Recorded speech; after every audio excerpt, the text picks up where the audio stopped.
Bueno, va a ser la primera vez que voy a predicar con micrófono en mano, ¿sí? Creo que hasta, me parece que me voy a hacer el coqueto, no me voy a poner los anteojos. Bueno, feliz sábado para todos. Vamos a empezar. Allá en Trevelin tenemos una forma de saludar, que yo sé que acá por ahí no, pero uno dice feliz y el resto grita, a ver, Viviana. Bueno, acá, bastante. Yo pensaba que no me lo iba a encontrar a eso. Muy bueno, muy bueno. Bueno, nada, un poco también para presentarme. Yo en el 2004 nací en un lugar que está atrás de esa cortina, sí, que se llama Bautisterio. Y antes de eso, más o menos en el 2001, porque fui bastante duro, ¿sí?, para Cristo, en el 2001 entré por la puerta, la angostita, tampoco la grande, ¿sí? Golpeé la puerta porque quería cocinar, para aprender a cocinar, y ahí me recibió Gracia Ricci, y después adentro Olga, ¿sí?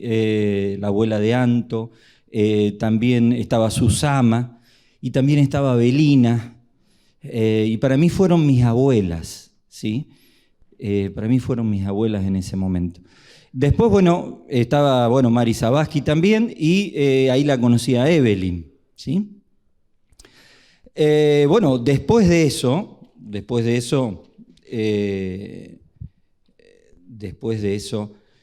vino un grupo pequeño, y en el grupo pequeño, bueno, conocí a Priscila, conocí a Gustavo, ya después me bauticé, y ahí nomás, ni bien bautizado, Gustavo me dice, vamos, que hay un grupo de jóvenes.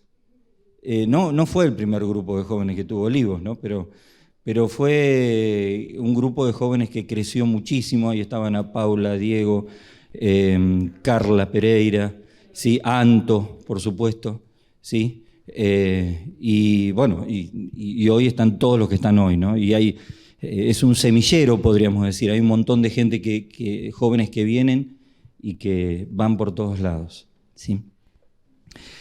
Cuando estaba en ese momento, yo he trabajado de muchas cosas, pero en ese momento trabajaba haciendo repartos en el microcentro.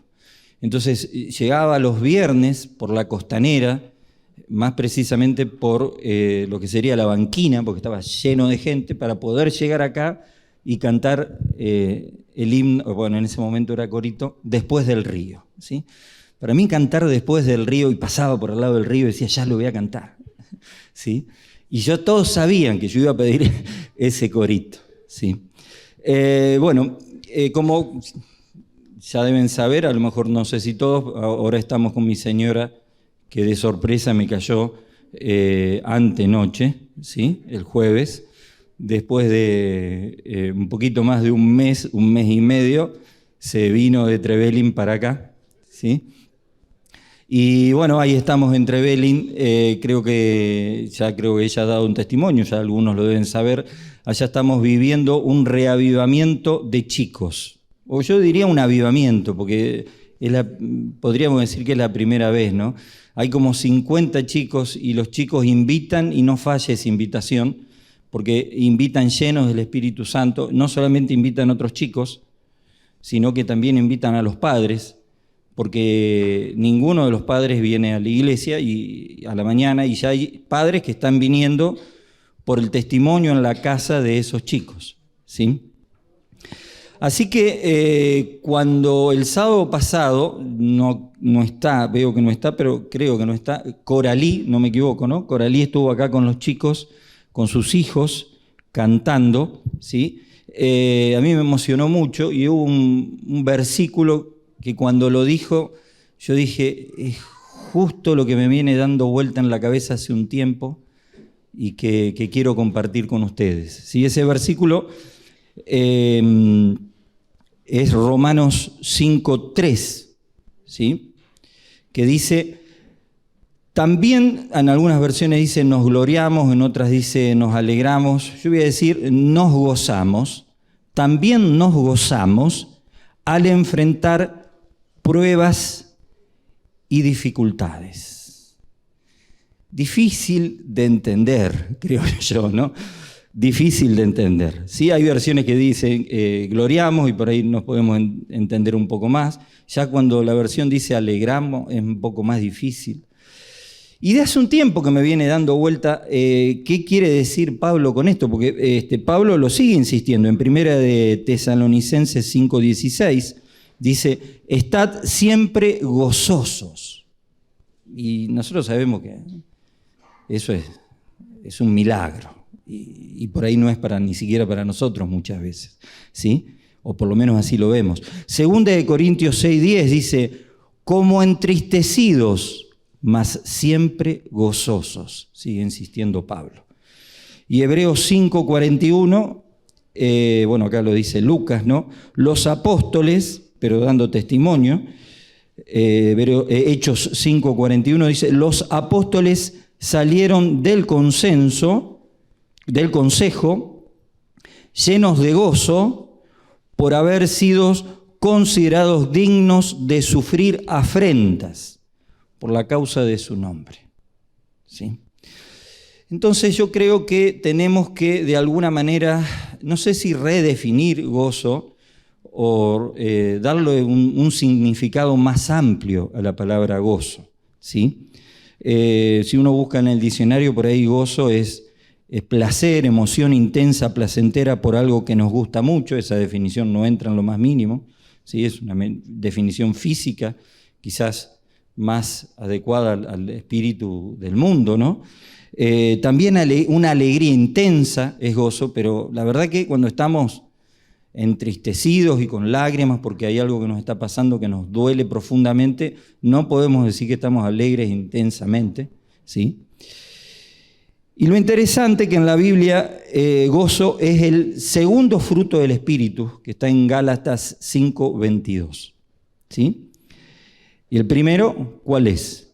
Amor, ¿sí? Amor. Es decir, el gozo, ahí tenemos un detalle, el gozo es el efecto del amor de Dios en nuestra vida. Podríamos decir entonces que de alguna manera es bienestar incluso en las tribulaciones, ¿no? O en las dificultades.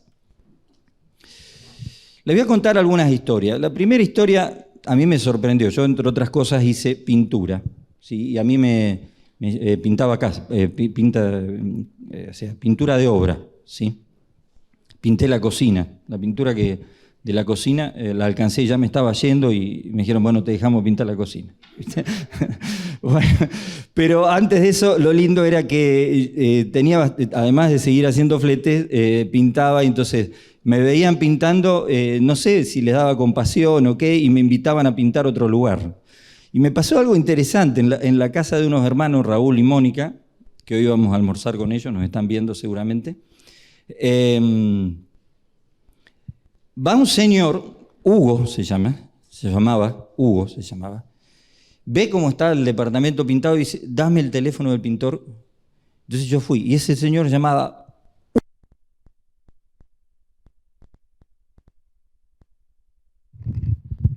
¿viste? Ahí está, esto está buenísimo. No pasa así allá. Tampoco, bueno, uno llega para tanta gente, ¿no? Este señor se llamaba Hugo Gozo. Y cuando yo fui y vi la casa, estaba bien. No hacía falta pintarla. Y me dio un papel con todo detallado, lo que había que pintar. Y yo le digo, discúlpeme, ¿por qué hay que pintar? ¿Por qué quiere que pinte? Y me saca así una chapita de acá, como esas que llevan, se lleva a la guerra, ¿no? Con la identificación. Dice, acá dice que yo sufro de muerte súbita, me puedo morir en cualquier momento y le quiero dejar a mi señora la casa pintada. Quería solucionar todo, esa era su alegría, esa era su esperanza, ¿sí? Y estuve como unos 15 días, y la verdad que compartimos muchas cosas, compartimos también la palabra. Al año falleció, ¿sí? Y siempre me quedó esa persona.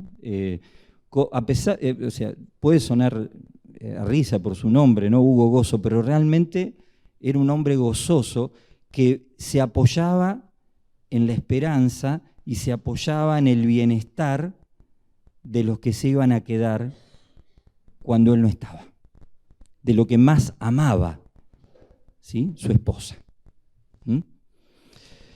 Bueno, más o menos estoy por acá, como dijo mi señora, hace 1 mes y medio, ¿sí?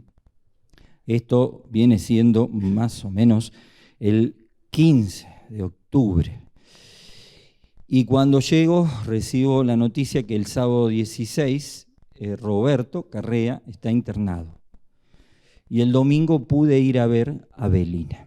Roberto y Belina, grandes amigos míos del corazón, de los martes, acá abajo, cuando se hacía una mesa larga y todos merendábamos y venía mucha gente de la calle y bueno. Y Roberto empezó, ahí se bautizó, ¿sí? El 13 de diciembre del 2010, me acuerdo porque también se bautizó Anto, ¿sí? Y bueno, tuve la oportunidad de estar con ella. Difícil estar con Belina el domingo, todavía Roberto vivía, ¿no? En el hospital, llena de lágrimas, preguntándose ¿cómo voy a hacer para ir a la iglesia? ¿Sí? Y difícil decir algo, ¿sí? Porque realmente era una cosa que yo no me podía poner en esa piel, en esos zapatos, ¿sí? Entonces me vino a la mente, ya lo venía un poco pensando, y decirle, fíjate estas promesas, o sea, esto que nos insta Pablo, ¿no? que leímos. Ahora, ¿cómo hacer esto? Porque le digo yo, sinceramente, cuando estamos en tribulación, ¿cómo estar gozosos? Y entonces quizás nos tendríamos que mirar a las personas que sufrieron más tribulación y que nos dan testimonio de si estuvieron gozosos. Y creo que uno de los que tendríamos que mirar, y vamos a leer cómo fue su gozo, fue Esteban. Vamos a Hechos 5, 55 al 60.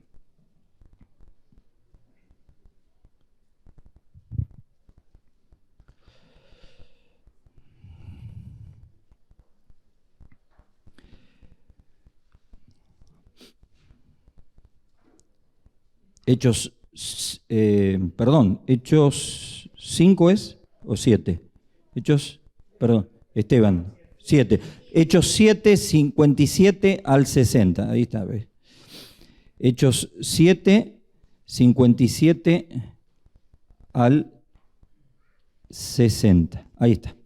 Entonces ellos daban grandes voces y se taparon los oídos, arremetieron a una en contra de él y echándole fuera de la ciudad le apedrearon. Y los testigos pusieron sus ropas a los pies de un joven que se llamaba Saulo y apedreaban a Esteban mientras él invocaba y decía: Señor Jesús, recibe mi espíritu. Y puesto de rodillas clamó a gran voz: Señor, no le tomes en cuenta este pecado. Y habiendo dicho esto, durmió. Creo que tribulación grande como esa, no sé si vamos a pasar nosotros, ¿sí? Y ahí tenemos a alguien que la pasó y qué hizo durante esa tribulación, ¿sí? Otra tribulación que creo que un ser humano pasó, y creo que ningún otro ser humano pasó. ¿Quién la pasó? Jesús, ¿sí? Claro, quizás si aplicamos los versículos de Pablo a Jesús, quizás nos imaginamos a Esteban de rodilla orando, viendo la venida de Cristo, la cara iluminada, incluso algunos mártires, ¿sí? En la historia, pero no nos imaginamos a Jesús de esa manera, ¿sí? Bueno, Elena de Guay da bastante detalle, no voy a ocupar tiempo en eso, ¿sí? Por ahí sí voy a leer esta parte, ¿sí? Que esto es de Elena de Guay, y el gozo puesto delante de él, una meditación. Elena dice: inocente, aunque la sombra de una indecible calamidad siempre se ciñó sobre él.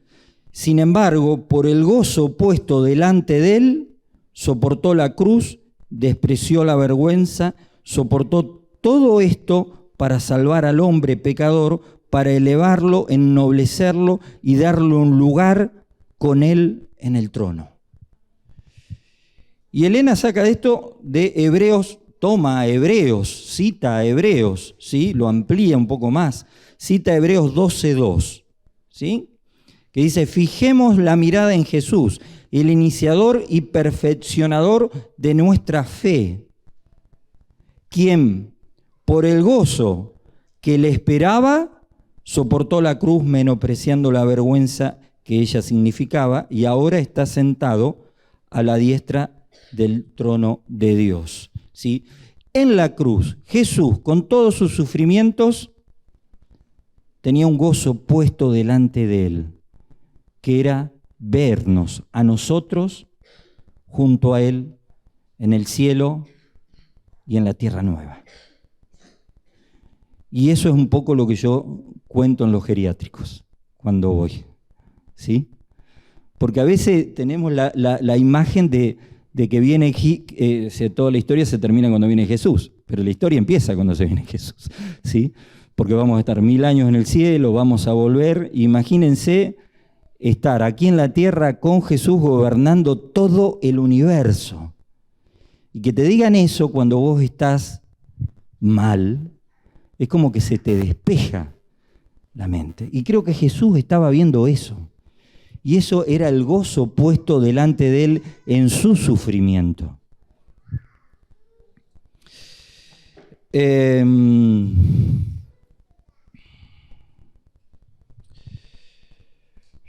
Bueno, hablando con Belina, le comenté esto, como les decía, y también le comenté, empecé a leer una promesa y ella después me leyó otra y recordó otra, ¿sí? En Apocalipsis 14:12 dice, promesa que me aferré incluso en el grupo pequeño cuando venía, y que en la primera reunión del grupo pequeño, no sé, la había leído en la Biblia, yo no sabía encontrar en la Biblia nada y me encontré con ese versículo, Apocalipsis 14:12, y cuando lo dije, levanté la mano y lo dije, me acuerdo que Gustavo se emocionó y dijo, Gustavo Bay se emocionó y dijo, este era el versículo preferido de mi papá. Y hacía poco que su papá había pasado el descanso, ¿sí? Apocalipsis 14:12 dice, aquí está la paciencia de los santos, los que guardan los mandamientos de Dios y tienen la fe de Jesús. Bienaventurado de aquí en adelante, los muertos en Cristo descansarán de sus trabajos porque sus obras con ellos siguen. ¿Sí? Y le leí esto a Belina y Belina se le iluminó la cara, ya se le venía iluminando, ¿sí? Empecé a ver en esa situación de tristeza, de difícil, gozo.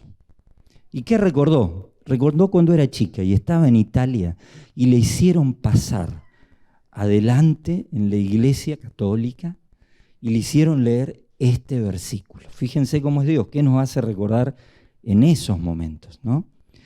Esto es Juan 14:27, ¿sí? La paz os dejo, mi paz os doy. Ya no la doy como el mundo la da. No se turbe vuestro corazón ni tenga miedo, ¿sí? Y estas son promesas que en situaciones difíciles, si nos aferramos, podemos conocer o entender lo que dice Pablo, ¿sí? Otra historia. ¿Saben qué? Bueno, cuando nos fuimos de acá, yo estaba acostumbrado a hacer muchísima actividad misionera con todos, sí, y de golpe la nada misma casi, sí. Había bastante para hacer, pero había momentos difíciles, esto incluso antes de la pandemia, ¿sí? Y bueno, y empecé un poco a mandar mensajes. Bueno, terminé teniendo grupos, no sé cuántos grupos tengo, 6, 7, algunas personas individualmente, y dentro de esos grupos que yo administro mando meditaciones, ¿sí? Diariamente, estamos hablando de hace 6 años, pero lo que voy no es por algo que hago yo, lo que quiero contar, es que sin conocerla, hay dos personas que yo me hice muy amigo hace 6 años. Una es Ingrid, vive en El Dorado, Misiones, nunca estuve delante de ella, sí he hablado, y otra es Diana, y vive acá en Buenos Aires. 6 años mandándole mensajes, ella hablándome, contándome de su familia, contándome de sus situaciones, y yo no conociéndola. Encima en el chat del WhatsApp, una fotito de una pintura, El Aguatero, que no recuerdo si es de Rembrandt, bueno, no importa, pero... Y nada, ni la cara. Entonces ahora cuando vine le dije a Raúl, que fue el que me pasó el contacto para el cual yo le podía compartir, vamos a visitar a Diana, por favor, que la quiero conocer. Cuando fuimos, baja el esposo, Nicolás, que yo también, ella me hablaba de Nicolás.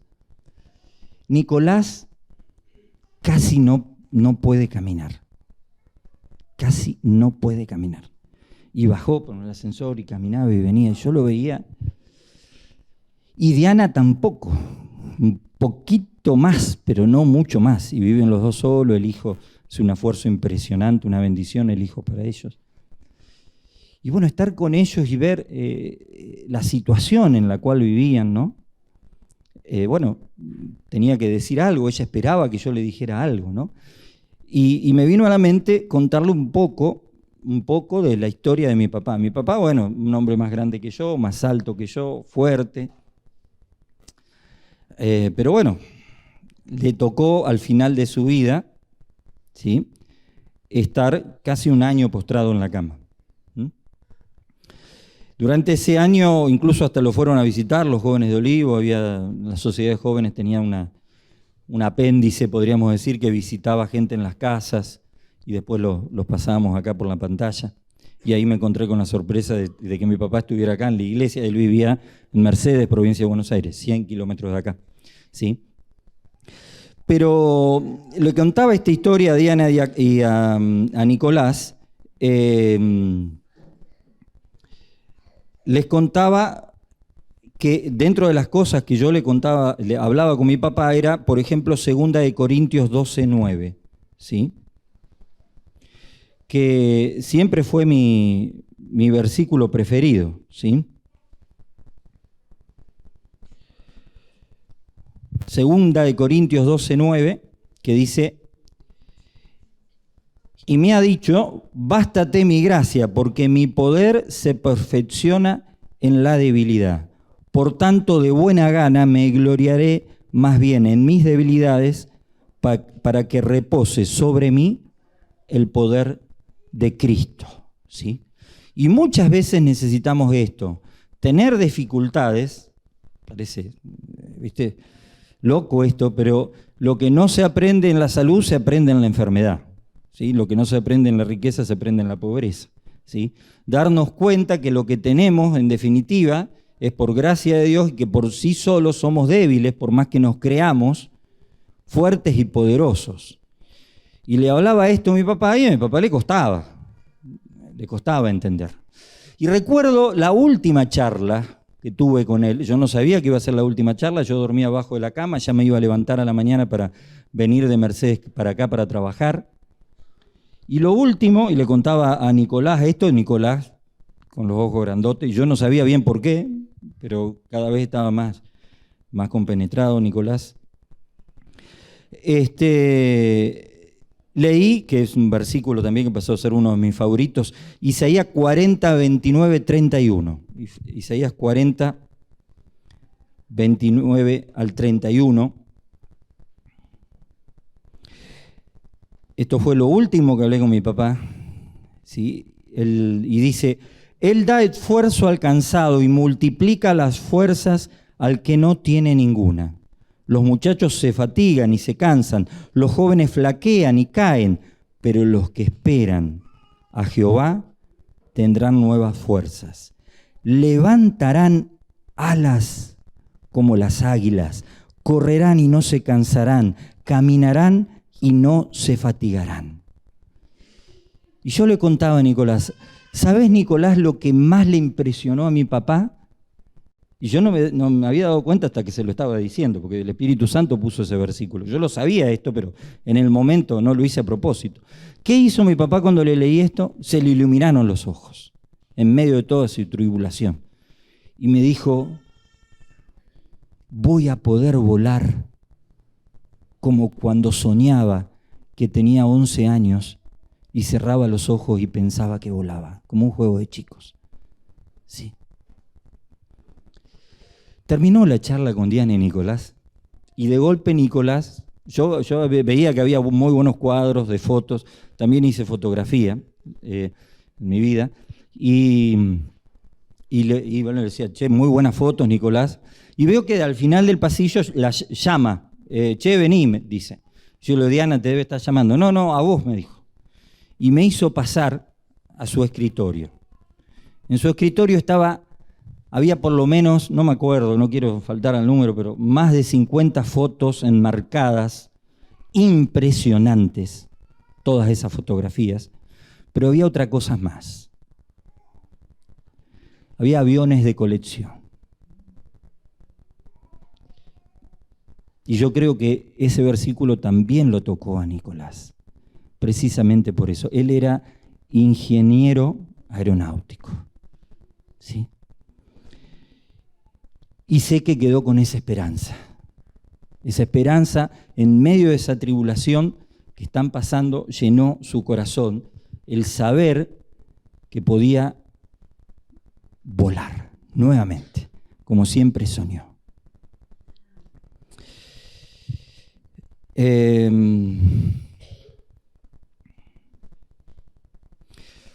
Vuelvo con todo esto un poco que hemos venido viendo, ¿no? ¿Sí? Vuelvo un poco a Romanos 5, el versículo que leyó Coralí con sus hijos. Ella no leyó solamente Romanos 5:3, ¿sí? Que dice, también nosotros nos gozamos o nos alegramos, nos gloriamos al enfrentar pruebas y dificultades. Ella leyó también el 4 y el 5, que dice, sabemos que nos ayuda a tener paciencia. O sea, ¿por qué nos gozamos en las tribulaciones, en las pruebas? Porque sabemos que nos ayuda a tener paciencia, decía la versión que leyó ella, ¿sí? Y la paciencia, firmeza de carácter. Y la firmeza de carácter, esperanza segura de salvación. Esa esperanza no termina en desilusión, porque sabemos con cuánta ternura nos ama Dios, que nos ha dado el Espíritu Santo para llenar con su amor nuestro corazón. Tremenda promesa. ¿Cómo no estar gozoso en el medio de una tribulación sabiendo que esto hace Dios en nuestra vida, ¿sí? Cuando nos enfocamos en esto, ¿sí? Así que medio ya terminando, estoy casi cumpliendo, ¿sí? El horario, lo cual agradezco a Dios muchísimo. La realidad es que es en las dificultades, mis queridos hermanos, donde se revela lo que hacemos, cómo nos comportamos, ¿sí? Ahora, si como en Apocalipsis 14:4, ¿sí? Versículo muy conocido del remanente de los 144.000, ¿sí? Enfrentamos las dificultades siguiendo al Cordero por donde quiera que va. ¿Y qué implica esto? Un poco lo que estuvimos viendo, ¿no? Confiando, reconociendo nuestra debilidad para que el poder de Dios se manifieste en nosotros, ¿sí? Y nos sea suficiente así su gracia, ¿sí? Confiando y haciendo propia la fe de Jesús, no nuestra fe, la fe de Jesús que tuvo en la cruz, ¿sí? Que esa fe de Él se haga propia en nosotros y aferrados a la esperanza segura de salvación que tenemos, de que en la segunda venida de Jesús, o en la venida de Jesús, Él nos viene a buscar a nosotros. Si enfrentamos así, podemos llegar a entender, creo yo, a Pablo cuando dice, estar siempre gozosos. Y para terminar, versículo muy conocido si los hay, muy famoso también, que creo que a todos cuando lo recordamos nos emociona, ¿sí? Números 6, 24, 26. Dice: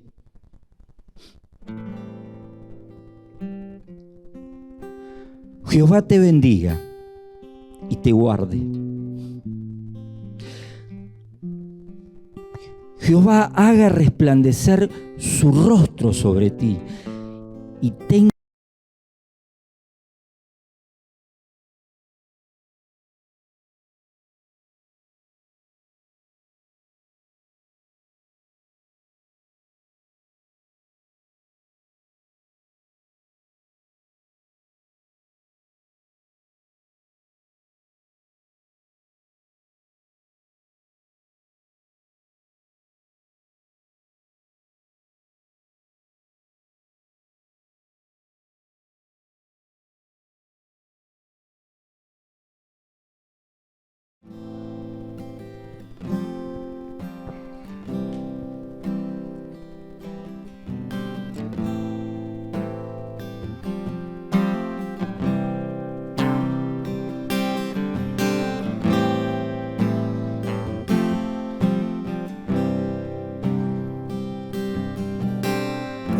Gracia hay cuando paso por el fuego. Abres camino donde no lo hay. Al recordar lo que has hecho en mí, lo que un día fui, lo que recorrí, sé que a mi lado siempre